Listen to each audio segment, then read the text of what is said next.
Kita lanjutkan untuk join cost. Join product dan by product ya. Terakhir untuk part 2 itu untuk market base ya. Ketiga market base sudah kita bahas. Dan yang sudah kita bahas sebelumnya itu market base, jadi berdasarkan data pasar itu ada 3 metode, sedangkan untuk yang satunya kita juga bisa menggunakan perhitungan fisik, metode perhitungan fisik. Jadi di metode ini kita bisa mengalokasikan biaya bersama kepada produk bersama berdasarkan berat relatif atau volumenya atau ukuran fisiknya pada titik pemisahan dari total produksi produk. Jadi kita hanya melihat dari secara fisik ya berapa beratnya atau volumenya atau secara fisik ukuran fisiknya berapa Nah, contohnya untuk data yang tadi untuk produk misalnya tadi produknya ada cream dan liquid cream tadi nilai secara fisik kan tadi nilai produksinya kita menghasilkan galon 25.000 dan liquid skimnya 75.000 secara 100.000. Dari sini kita bisa buat prosentase untuk creamnya berarti berapa persen? 25 dibagi 100. Dan untuk yang liquid skim 75 bagi 100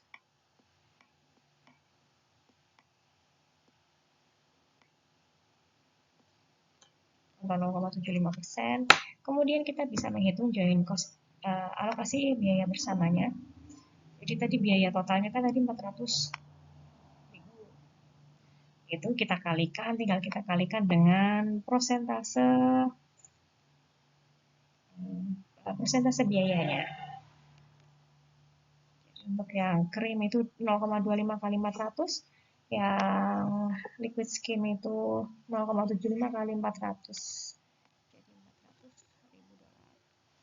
Sedangkan untuk joint production cost per galonnya, untuk per galonnya berarti tinggal kita bagi nilai dari biayanya 100.000 dibagi dengan jumlah galonnya, jumlah produksi barangnya. Jadi kan yang krim 25 berarti 100.000 dibagi dengan 25.000.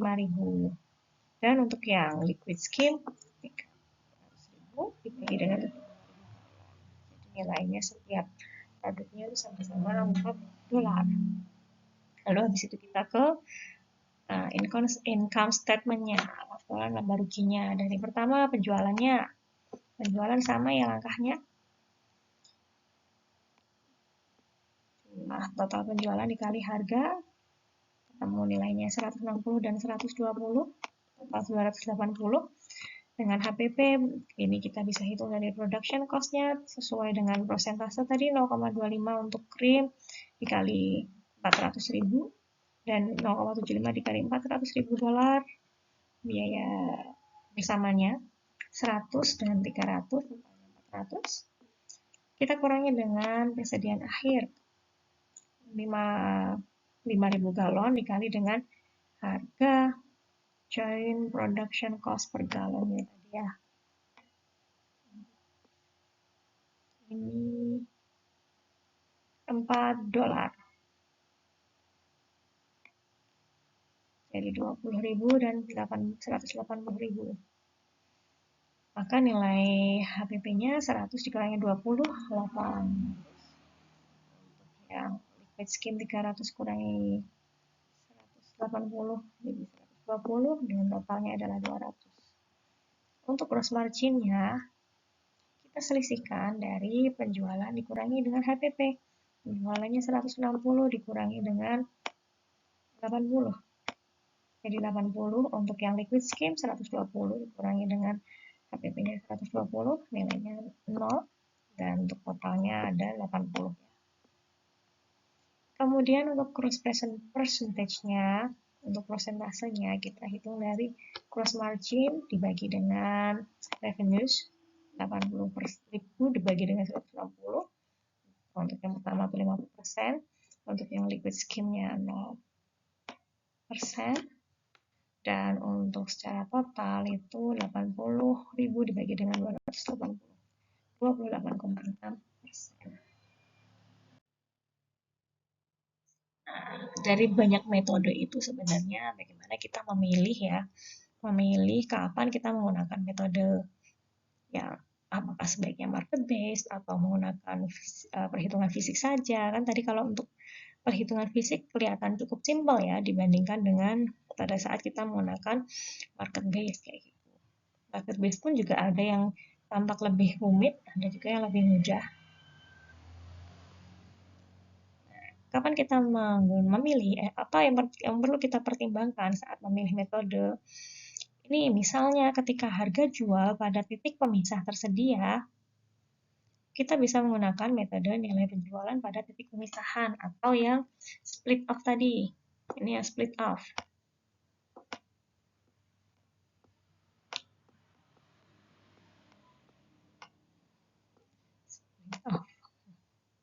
Split off ya. Split off. Sales value at split off point. Kalau ada nilainya, kalau kita bisa menemukan harga jual pada titik pemisah.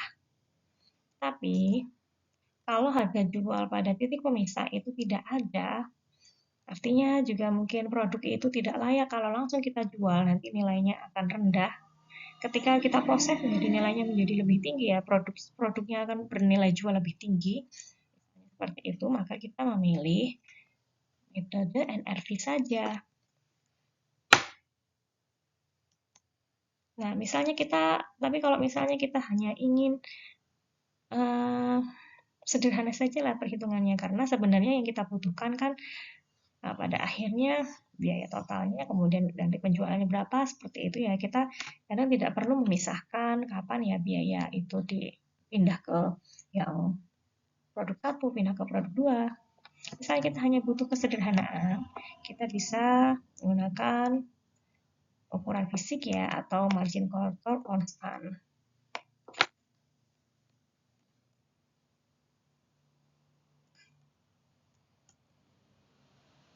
Bahkan ada beberapa perusahaan untuk memilih tidak mengalokasikan biaya bersama sama sekali tadi ya. Karena sebenarnya itu cukup memakan waktu, padahal juga itu tidak mempengaruhi nilai jual atau apapun ya.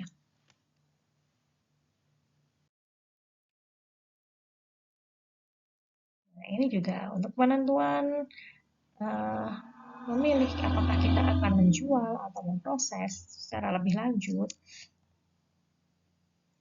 Dalam keputusan jual atau proses lebih lanjut ini, biaya gabungan itu menjadi tidak relevan. Ini yang menjadi alasan ya, menjadi alasan salah satu alasan untuk tidak menghitung join cost ya. Karena ini ya, biaya gabungan itu dianggap tidak relevan. Produk bersama telah diproduksi dan keputusan prospektif kan tetap harus dibuat ya. Kita harus menjual segera atau memproses lebih lanjut. Gitu.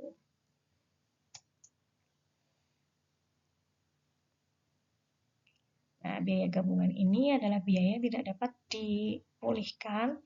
Jadi mau kita hitung prosentasenya, kita tidak bisa memulihkan, tidak bisa mengedit, tidak bisa membuat skenario agar biayanya menjadi lebih rendah atau lebih tinggi kayak gitu. Itu hanya menghitung persentase saja. Jadi biaya ini tidak bisa diapa-apakan ya, tidak bisa dipulihkan. Jadi untuk apa sebenarnya kita menghitung ini?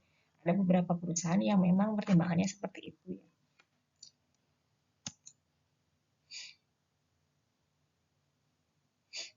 Nah, dan juga biaya terpisah itu perlu dievaluasi relevansinya secara individu.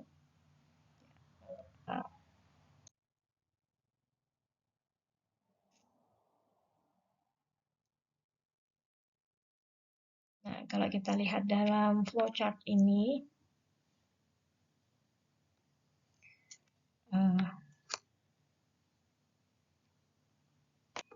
kita bisa lihat, misalnya kita membutuhkan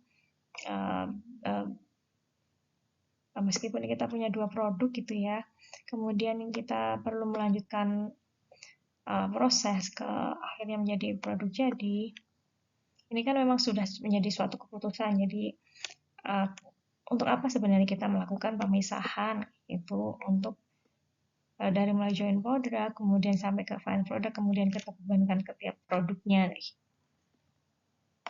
Walaupun memang sebenarnya juga tadi ya di awal sudah disampaikan bahwa banyak juga manfaat ketika kita menghitung biaya bersama ini tadi, termasuk bagaimana sudah uh, berapa alokasi kita jadi bisa mengevaluasi ya terkait ternyata biaya untuk yang produk pertama itu lebih banyak mengeluarkan biaya dibandingkan dengan yang produk kedua dan seterusnya. Tadi juga ada peraturan regulasi juga karena kalau kita tidak melakukan proses uh, pelaporan terhadap regulasi tentu kita akan mendapatkan sanksi ya.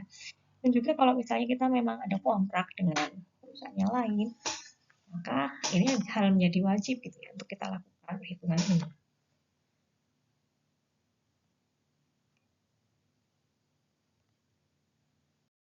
Oke, kita lanjut ke produk sampingan atau byproduct. Tadi yang sudah kita bahas itu untuk produk-produk utama, jadi dari bahan utama, bahan yang sama kemudian menghasilkan dua atau lebih produk utama. Tapi kalau yang ini byproduct itu adalah produk sampingan. Jadi untuk produk sampingan di mana itu bukanlah produk utama ya, jadi bukan yang kalau misalnya kita memproduksi, bisa jadi ini bisa kita produksi, bisa juga enggak. Ini kan hanya memanfaatkan misalnya ada sisa, atau misalnya memang itu bisa digunakan untuk membuat produk yang lain daripada kita buang, gitu misalnya. Ini produk sampingan. Ada dua metode untuk akuntansi produk sampingan ya. Yang pertama itu ada metode produksi dan juga metode penjualan. Di metode produksi ini, kita mengakui persediaan produk sampingan saat dibuat. Pengakuannya kita mengakui pada saat ada persediaannya. Ketika kita buat, persediaannya kita akui. Dan pada saat penjualan, serta biaya yang dikeluarkan pada saat penjualan. Jadi dari mulai persediaannya kita akui, kemudian penjualannya, dan biaya-biaya yang terkait dengan penjualan produk sampingan ini. Untuk metode penjualan, di sini kita tidak mengakui produk sampingan ya. Jadi persediaannya tidak kita hitung ya, kita hanya mengakui ketika terjadi penjualan. Jadi ketika penjualan terjadi, baru kita akui pemasukan dari produk sampingan ini. Dan biaya produknya kita tidak lacak secara terpisah.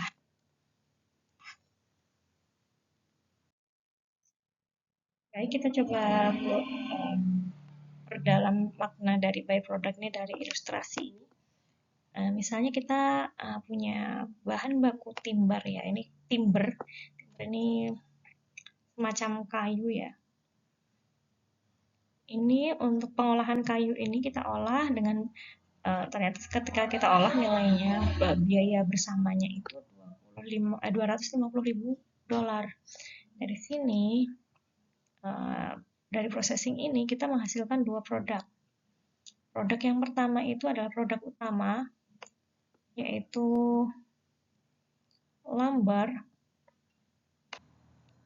atau kayu dengan kualitas paling bagus gitu lah ya. Kayu yang paling bagus kualitasnya itu dari timber tadi menghasilkan yang kita olah, kita bisa menghasilkan fine grade lumber ini 50.000 board feet, volume untuk kayu sih ya, ada 50.000 board feet. Kemudian untuk di sini menghasilkan byproduct juga, menghasilkan sampingan dari olahan kayu yang sudah kita olah tadi. Ini menghasilkan serpihan-serpihan kayu kecil ya. Di sini menghasilkan 4.000 kubik feet. Jadi serpihan itu juga memiliki nilai jual meskipun tidak besar, dan ini menghasilkan senilai dari proses kita tadi senilai 4.000 kubik.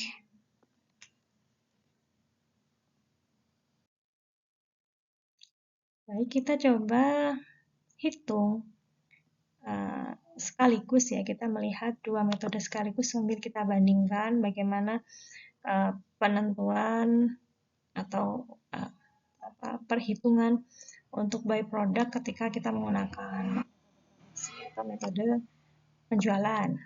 Langsung kita masuk ke laporan laba ruginya. Untuk laporan laba rugi ini, untuk penjualan semuanya tetap dihitung ya untuk revenue-nya. Misalnya tadi untuk yang produk utamanya tadi adalah lumber yang nilai yang berkualitas tinggi ya, fine grade lumber. Ini misalnya nih tadi nilainya terjual sebanyak 40.000 dengan harga penjualnya $6. Maka tinggal kita kalikan, ini di soal ya, berarti ini bukan dari perhitungan, tapi memang di soal dinyatakan bahwa nilai yang terjual itu 40.000 dengan harga jualnya $6 ya gitu kalau di soal.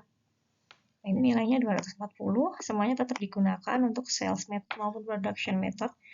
Sedangkan untuk nilai by product, ini misalkan di soal itu disampaikan bahwa di wood chips tadi dia terjual nih sebanyak 1.200 kubik dengan harga per kubiknya itu $1. Untuk production method atau metode produksi ini tidak kita masukkan. Jadi 0 ya, tidak kita perhitungkan. Karena ini kalau untuk metode produksi hanya pada saat produksi saja kita perhitungkannya. Sedangkan untuk yang sales method ini kita hitung. Jadi untuk pada saat metode penjualan, ya, perhitungan untuk by product itu dihitung pada saat terjadinya penjualan. Ini kita kalikan 1.200 yang terjual dengan harga per produknya itu $1, jadi $1.200. Maka untuk total revenues-nya bagi yang production method itu sesuai dengan main product, dan untuk sales method itu main product ditambah dengan by product. Lalu kita hitung, kita kurangi dengan HPP-nya.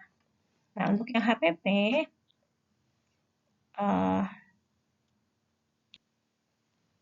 jadi di soal untuk total manufacturing cost, biaya produksinya itu sudah dinyatakan nilainya 250.000.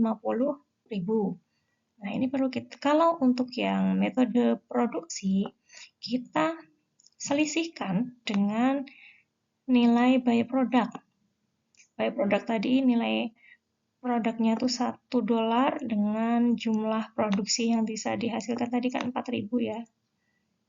Di soal tadi, di overview tadi 4.000 dengan biaya per produknya $1, maka ini kita masukkan ke production method. Sedangkan untuk yang sales method ini tidak masuk. Sales method lagi-lagi karena namanya metode penjualan yang hanya kita perhitungkan hanya pada saat terjadi penjualan. Jadi untuk persediaan tidak kita hitung. Nah, persediaan itu kan pada saat proses produksi ya, makanya pada saat produksi ini persediaan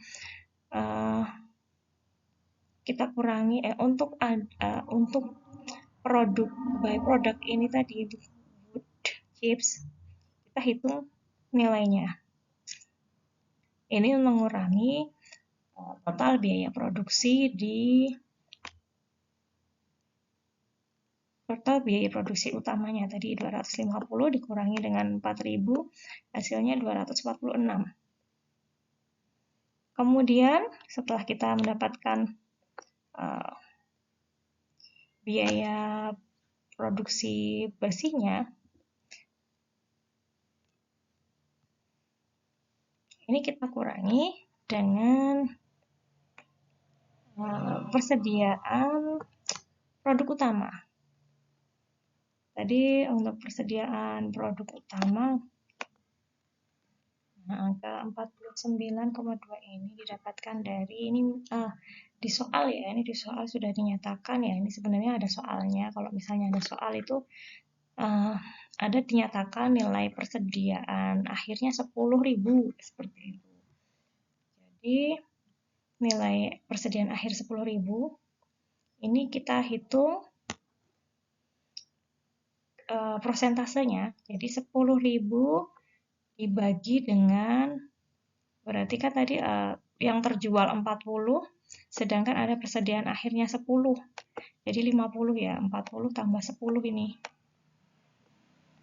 40 tambah 10 jadi 40 ini tadi.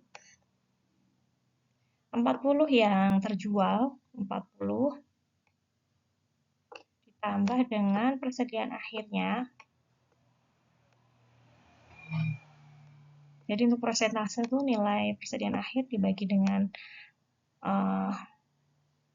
penjualan dan persediaan akhir 50.000 dikali dengan net manufacturing cost, jadi biaya produksi bersihnya ya. Untuk yang production method itu 246 dikali dengan 10 per 50 atau 0,2 ya, 20%-nya itu 49.200, sedangkan untuk yang sales method juga kita hitung nilai main product inventory-nya untuk persediaan akhir produk utamanya itu tadi 10 dibagi 50 kali 250 untuk yang sales method. Jadi untuk HPP-nya berbeda nantinya. HPP-nya untuk production method itu 198.800 dan untuk yang sales method-nya 200. Untuk gross margin berarti kita seleksikan dengan yang revenue dikurangi dengan cost of goods sold 43.200 dan kita hitung gross margin percentage-nya 43 dibagi dengan nilai total revenues. Jadi 80% dan 17,08%.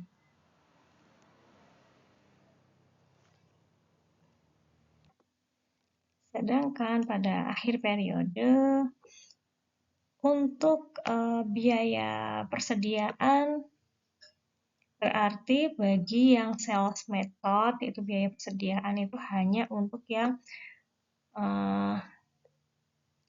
produk utamanya saja. Jadi yang 50 ini biaya persediaannya, sedangkan untuk yang biaya persediaan untuk yang metode produksi itu juga selain yang produksi utama ini juga ditambah dengan biaya produksi, juga ada juga biaya produksi untuk by product.